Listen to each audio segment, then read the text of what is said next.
근데 खुनु नान tribal certificate मोना आरो दुलाराय बर' फरायसाफ्रा ट्राइबेल समखौ नुगासिनो दं। मानगोनां अदित्य खाख्लारि बिथाङा जोंनि सासे ट्राइबेल एसटि नि हेड बेखौ जों बयबो मिथिखागौ नङा होमब्ला एसटि नि हेड लिडार होननानै दा खोथाया जादों जोंहा जायफोर एसटि नङा जायफोर गुबुन हारि बैफोर गुबुन हारिफोरा जोंनि एसटि सार्टिफिकेटखौ बोरै मोनबाय दं दिनैहाय बुंनो थाङोब्ला बड'लेण्ड इउनिभारसिटियावबो सानैसो स्टुडेन्टनि मुं लानायखौ नुनो मोनदों जे गुबुन हारिया एसटि नि सार्टिफिकेट लानानै मुं थिसननाय बेल' नङा जोंनि हालामावनो एसटि सार्टिफिकेट लानानै गोबां साख्रि मावनायबो दंसै आरोना दा बेफोरो जायफोर गुबुन हारिया एसटि नंथावा आरो एसटि नि सार्टिफिकेट मोनथावा बैफोर माबोरै मोनबोगासिनो दं मानगोनां अदित्य खाख्लारियाथ' सिगांनिफ्रायनो दिनैसिम दासिम सोमावसारबाय दं नङा होमब्ला एसटि नि हेड महरै नाथाय मानो दिनैसिम दासिम टटेलि गुबुन हारिनो एसटि सार्टिफिकेट होनायखौ स्टप खालामनो अर्डार होआखै दा बेसो जानानै फैदों मेन कुइसना नोंथांमोना नायलांनो हागोन जा दावराव देख्रेब मानगोनां सारा मा बुंदों क'क्राझार जिल्ला बेंगिरिनि गेजेरजों registrar general of India national commission for SC ST आरो आसामनि गिबि मन्त्रि मानाव गेदेर डक्टर हिमन्त बिश्व शर्मा आरो मोनसे कपि बिनिनो जों इउनियन मिनिस्टार अफ हम अमित शाह दा बिथांनोबो जोङो मेम'रेन्डाम हरनाय जाबाय आरो जों मेम'रेन्डाम हरनाया जों दानि बे 6 जनगोष्ठीनो एसटि होनायनि जायनाखि लाहार फाहार खालामदों बेखौ जों टटेलि अपोज खालामदों आरो टटेलि जों बेखौनो रिजेक्ट खालामदों आरो लोगोसे बे जे जायनाखि ग्रुप अफ मिनिस्टार दादों आसाम सरकारा बे इलिगेल आनकनस्टिटिउसनेल आरो बे माने जायनाखि प्रसेस खालामदों आसाम सरकारा 6 जनगोष्ठीनो एसटि होनायनि ग्रुप मिनिस्टारनि गेजेरजों बेबायदि खालामनायनि बिस्रा खुनु आयेनाव मोन्थाय गैया संबिधानिक नङा बियो संबिधाना बिदि थोनाखै बेखायनो जों बेफोरखौ गासिबो अपोज खालामनानै जों दिनै मेम'रेन्डाम हरनाय जाबाय अदेबानि जों मेम'रेन्डामखौ आगोलनिफ्राय जों होबाय थादों नै दाख्लै 2 तारिखआवबो जोङो बे गासिखौबो जोङो मेल खालामना हरदों जोङो आरजिआइनोबो ओमफ्राय एनसिएसटिनो ओमफ्राय चिफ मिनिस्टार हिमन्त बिश्व शर्मा जों हरदों मेल खालामनानै आरो जों दिनै बेखौनो आरोबाव गोदानै आरोबाव मेम'रेन्डाम आरोबाव जों आखारै हार्ड कपि जों हरनाय जाबाय दा 6 जनगोष्ठीनो एसटि होनो नाङा बे बाथ्राया ओरैनो आसाम सरकारनि बे राजनिथि जायनाखि गेलेनाय बेखौ जों बादा होनाय खालामनाय जादों 6 जनगोष्ठीखौ एसटि होनो हाया आयेनाव बेबायदि गैया आरो 6 जनगोष्ठीनो एसटि होनायनि जे आसाम गभर्नमेन्टआ बानायनाय ग्रुप अफ मिनिस्टार बेहा बिदि खुनु माने लकाल स्टेन्डिं गैया बिसा बे रोखोम संबिधानिक पावार गैया बिसा आनअथराइज बियो दा सोरखौ एसटि होनांगौ होनाङा बे मोनसे गभर्नमेन्टनि आखायाव गैया एसटि होनाय होयिनि गासिबो बाथ्रायानो माबानि सायावसो आरजिआइनि सायाव थायो ओमफ्राय लोगोसे एनसिएसटिनि सायाव थायो आरजिआइआसो माने अथरिटेटिभ माने पावारा आरजिआइहा बिसोरसो एथन'ग्राफिक जायनाखि स्टाडि एनालाइसिस बिसोरसो दङ सोरनो एसटि होनांगौ सोरनो एसटि होनाङा आरजिआइआ खालामो बेखायनो आसाम गभर्नमेन्टनि जायनाखि रिकमेन्डेसन बे खुनु खामानिबो होआ जिखि माने रिकमेन्डेसन खालामना हरा मानो बे खामानि जाया सोर एनअसि हरदों हौवा बिदिबो खोथा गैया बिदिनो खुनु खामानि जाया मात्र आसाम गभर्नमेन्टआ माने जोंनि गेजेराव डिभिजन लाबोनानै जोंनि गेजेराव नांलाय खमलाय खालामनायनि मोनसे चक्रान्त खालामदों भट बेंकनि थाखाय माने बे 6 जनगोष्ठीखौ बेबहार खालामदों आरो जोंनि गेजेराव नांलाय खमलाय खालामदों दा बेबायदि जायनाखि एनअसि हरनाय सिस्टेम प्रभिजन आगोलनिफ्राय जाबोदों बे माने प्रसेसफ्रा कंग्रेसनि समावबो जादों गासै माने 8 बार बे 6 जनगोष्ठीया रिजेक्ट जाखांबाय आरजिआइआ बेखौ केन्सेल खालामदों दा गथिखे बे जेखौ जाया बे जिनिसखौ आसाम सरकारा खालामनानै जोंनि गेजेराव खेलिमेलि लाबोनाय जादों दा जोङो ओंखायनो डिटेल्स गासिबो जिनिसखौनो बेयाव एलु एला माबोरै जानो हायो माबोरै जानो हाया गासिबो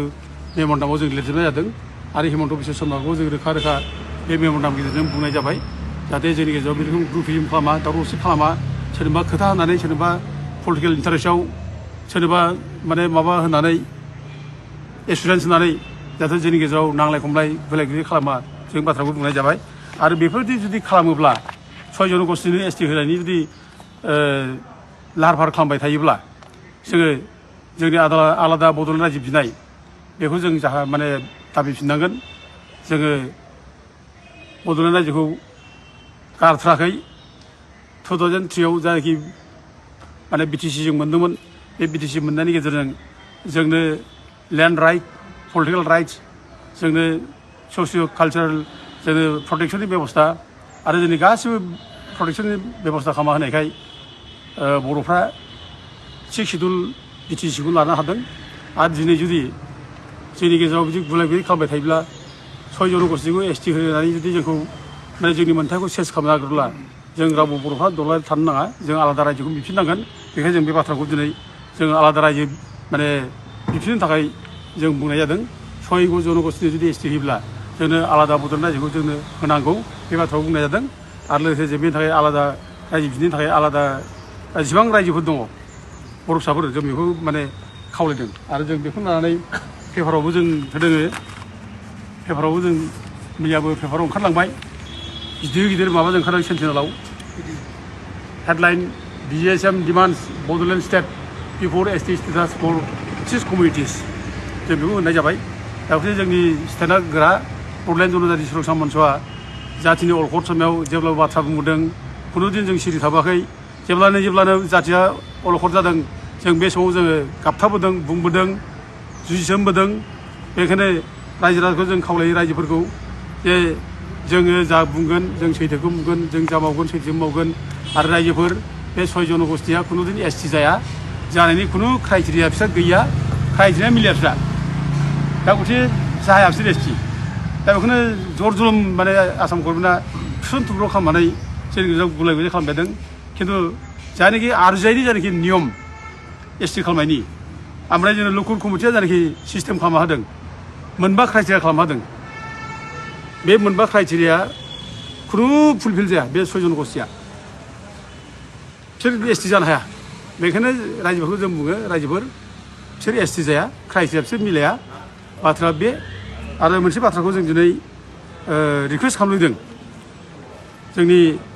ट्राइबेल संघखौ आरोखि अल आसाम ट्राइबेल संघखौ रिकुवेस्ट खालामदों जाहाथे बिथांमोना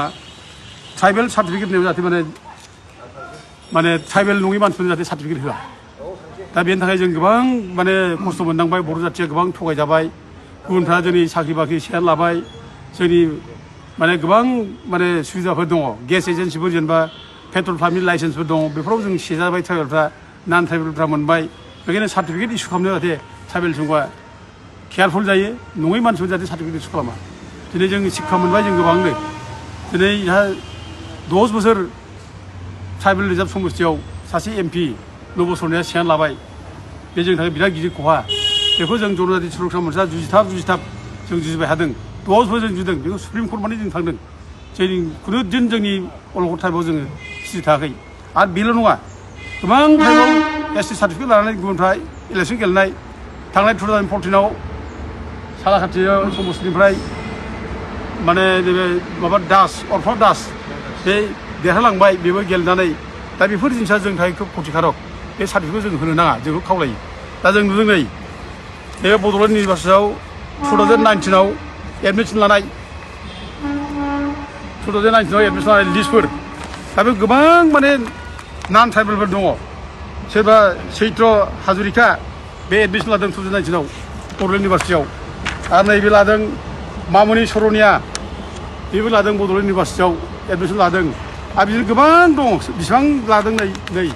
नैबो दुवां माग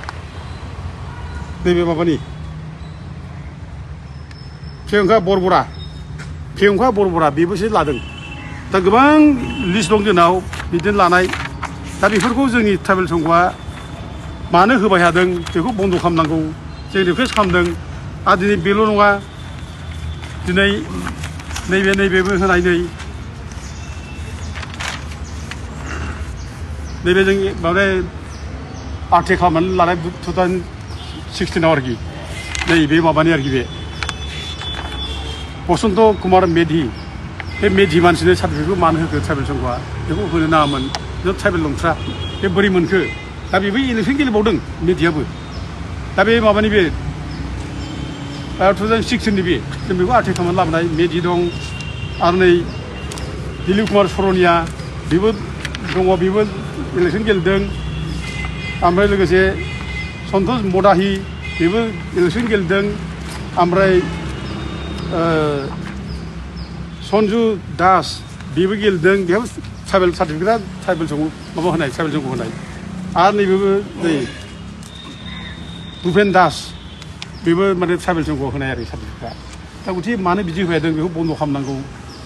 दा जों बिदि होबाय थायोब्ला बिसोर बिदिनो इलेक्सन गेलेबाय थागोन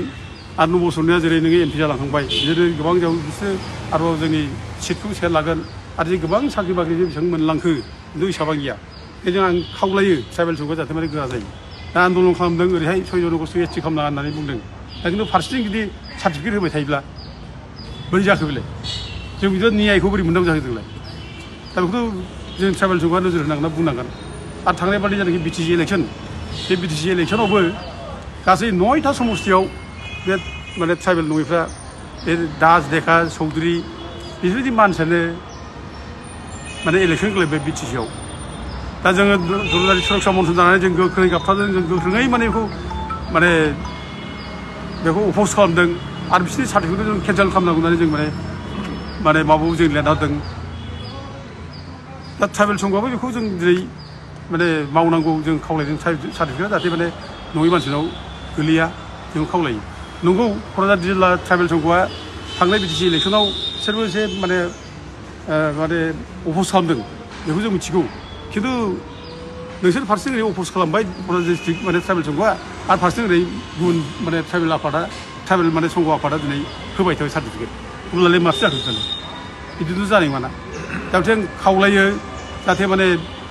बिसोरनि फुरथिबो जाहाथे माने ट्राइबेल संघआ गोख्रों जायो जेरै खुनु नान ट्राइबेल सार्टिफिकेट मोना आरो दुलाराय बर' फरायसाफ्रा ट्राइबेल संघखौ नुगासिनो दं दुलाराय बर' फरायसाफ्रा ट्राइबेल संघखौ बुंनो हानांगौ जाहाथे बिदि सार्टिफिकेट इस्यु खालामा दा गोबां ट्राइबेल सार्टिफिकेट मोननानै दं दा ट्राइबेल अलरेडि माने बिसोरो माने सरनायाफ्राथ' ट्राइबेलानो जाखाजोब्बाय बुंनो थाङोब्ला दा बिसोरथ' दिनै डिमान्डखौ खालामाखिसै सरनाफ्रा गावसोर ट्राइबेल लिस्टआव सोनांगौ होननानै बिसोरो डिमान्डखौ खालामाखिसै आरो बिसोर 6 जन'गोष्ठीनि गेजेरावबो ट्राइबेल जानायनि सरनायफ्रा गैया आरो मुदाहिफ्राबो गैया थारमाने जोंनि ट्राइबेल संघआ बेखौ माने ओरैनो सार्टिफिकेट होयै फोजोबनो नागिरबाय नङा बिसोरनि जेंनाखौ